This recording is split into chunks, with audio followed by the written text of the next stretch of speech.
Hello everyone, this is Jerson Odang, your instructor for software engineering.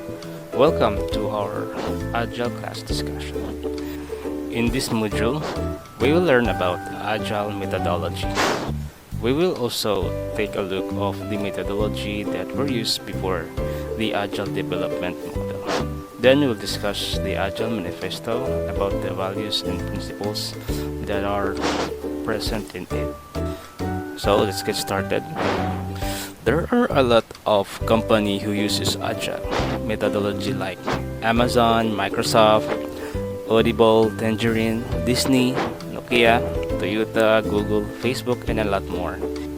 And whether or not you recognize these names, you have probably encountered Agile or companies that at least uses this Agile methodology. For you to be aware on how was the name Agile selected, a task will be given to you at the end of this video. So, Agile methodology.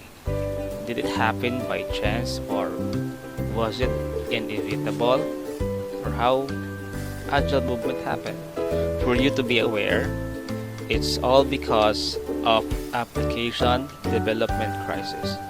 This is where expert has estimated a 3 years time gap between a business need and the actual application would be developed. So obviously, between this time, requirement systems and even the entire businesses were likely to change. That meant that projects ended up being cancelled.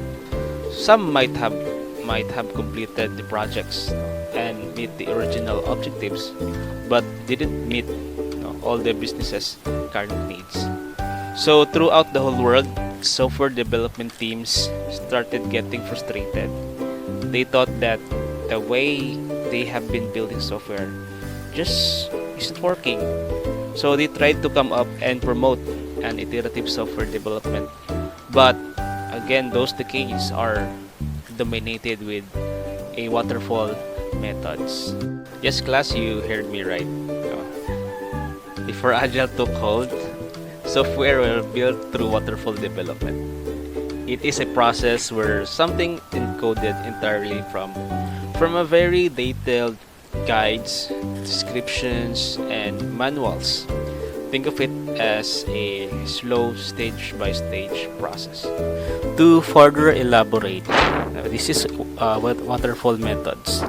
If someone would come up with a piece of software that they want to build, before so much of line of code is written, the creator write a long detailed plans called the requirements documents. They outline everything that they want the software to do. So then project flows downstream from stage to stage, team to team, until they reach the completion. At the very end of the development, the entirely new piece of software is tested and given back to the customer, sponsors, or clients.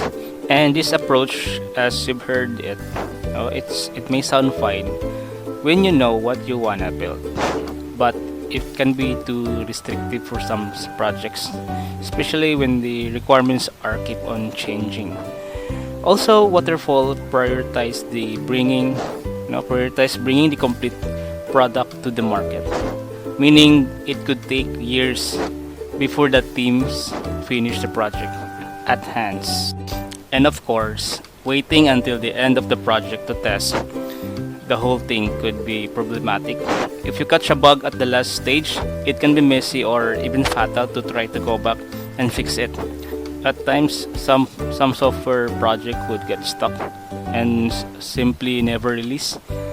Most importantly, the waterfall methodology focus very little on the end user or clients that are involved in the project being frustrated with these unproductive software development activities.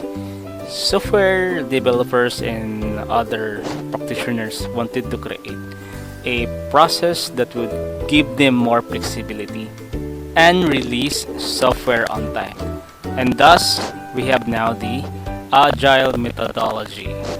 They discuss how they could speed up the development times in order to bring new software to the market. And so, Agile Manifesto was born with 4 values and 12 principles. So what are those 4 values and why should we care? Okay, let's take a look. On the first value in the Agile Manifesto, in the past, a lot of software would concentrate on having the best possible tools and processes to build a software. But the Agile Manifesto suggests that it's the team you work with and the way you work together that determines success.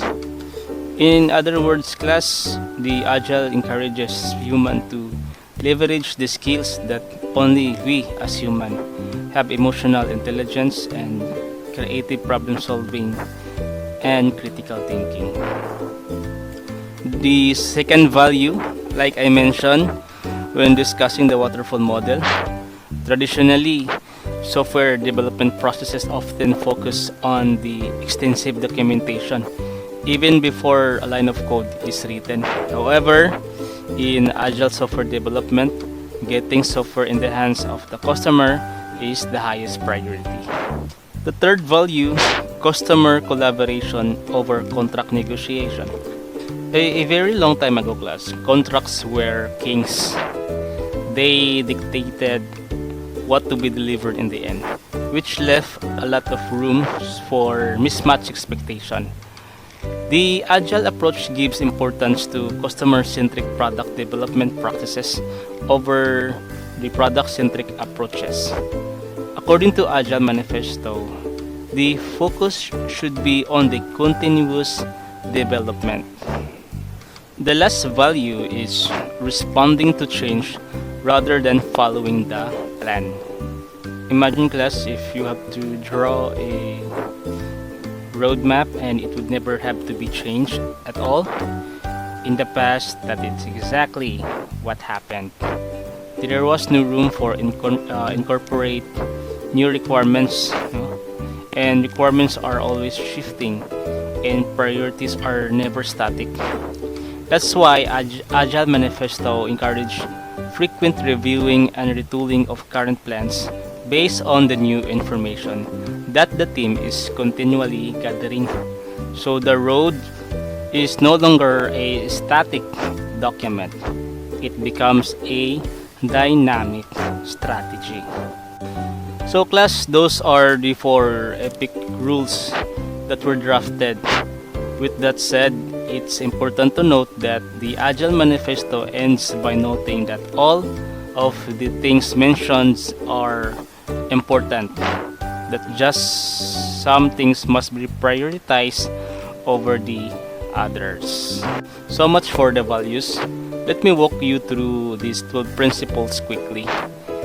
The first principle says our highest priority is to satisfy the customer through the early and continuous delivery of valuable software. The second principle states welcome changing requirements, even late in development. The agile processes harness change for the customer's competitive advantage. The next principle, class, is to deliver working software frequently, from a couple of weeks to a couple of months, with a preference, of course, class, to shorter the time scale. One of the principles says working software is the primary measure of progress. The sponsors, developers, and users should be able to maintain a constant pace indefinitely. Another principles, class, states business people and developers must work together daily throughout the project. There's also build projects around motivated individuals. Give them the environment and support they need and trust them to get the job done. And there is also a principle, class, that states the most efficient and effective method of conveying information is through face-to-face conversation. There's another saying, continuous attention to the technical excellence and good design enhances agilities. Simplicity, the art of maximizing the amount of work not done, is essential. Yet, that's another principle. One of the last principles is that the best architecture's requirements and design emerge from self-organizing team. And lastly, here's the last principle. It says regular intervals. The team reflects on how to become more effective, then tunes and adjusts its behavior accordingly. Okay, class. So those are the 4 values and 12 principles continue to guide the Agile methodology used by the teams today. And that would end our discussion for Agile methodology. For your tasks in this module, please comment your research about how was the name Agile selected on this forum. That's all for today. God bless.